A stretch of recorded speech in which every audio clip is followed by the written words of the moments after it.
নমস্কার। জয় গুরু বামদেব, জয় মা লক্ষ্মী তারা, জয় গুরু, জয় মা বগলা।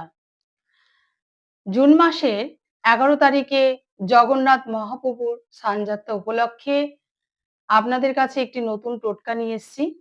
এই টোটকাটি যদি আপনারা ঠিক মতন করতে পারেন, খুব ভালো ফল দেবে। করুন এই টোটকাটি। গ্রহ পীড়া থেকে মুক্তি, বিরূপ গ্রহ দোষ মুক্তি, মাঙ্গলিক দোষ খণ্ডন, কালসর্প রাহু চণ্ডাল দোষ থেকে মুক্তি, শনির সাড়ে সাতি কুপ্রভাব থেকে মুক্তি, ধননাশ বা ধার দেনা থেকে মুক্তি, বিভিন্ন রকম কালা জাদু, বান, ভূত, পেত, বাধা, বাস্তুদোষ, পিতৃদোষ, কুলদেবতা বা কুলদেবীর কুপ্রভাব থেকে মুক্তি করুন এই কাজটি। আমাদের তন্ত্রশাস্ত্রে বলা আছে যে কলিযুগে জগন্নাথ হলে তন্ত্র শিরোমণি। সুতরাং তার স্নানযাত্রার দিন করুন এই কাজটি। আপনার সকল মনস্কামনা পূর্ণ হবে।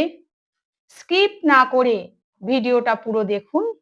স্কিপ করে দেখলে আপনি কিছু বুঝতে পারবেন না। চ্যানেলটিকে সাবস্ক্রাইব করে অল বেল আইকনটি টিপে সঙ্গে থাকবেন পরবর্তী ভিডিও নোটিফিকেশন পাওয়ার জন্য। ভিডিওটি ভালো লাগলে লাইক করবেন, আর পরিচিত লোকদের শেয়ার করে তাদেরও জানার সুযোগ করে দেবেন। স্নানযাত্রার দিন গরুর দুধ, সুগন্ধি গোবিন্দভোগ চাল, গুড় সহস্রে পরমান্ন রান্না করে পরমান্নটি পাত্রটিকে নিজের মাথায় অ্যান্টি ক্লকওয়াইজ 7 বার ঘুরিয়ে নিতে হবে, অবশ্যই ঠান্ডা হওয়ার পর। এবং ঘোরাবার সময় আপনি যে কারণে কষ্টে আছেন সেটা থেকে মুক্তি প্রার্থনা করতে হবে। তারপর পায়েসটিকে 3টে ভাগে ভাগ করবেন।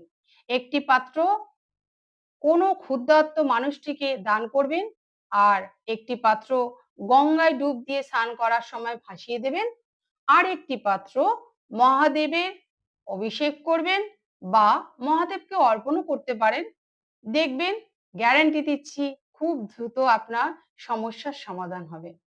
জগন্নাথ মহাপ্রভুর কাছে প্রার্থনা করি আপনারা সুস্থ থাকুন, ভালো থাকুন। জয় জগন্নাথ।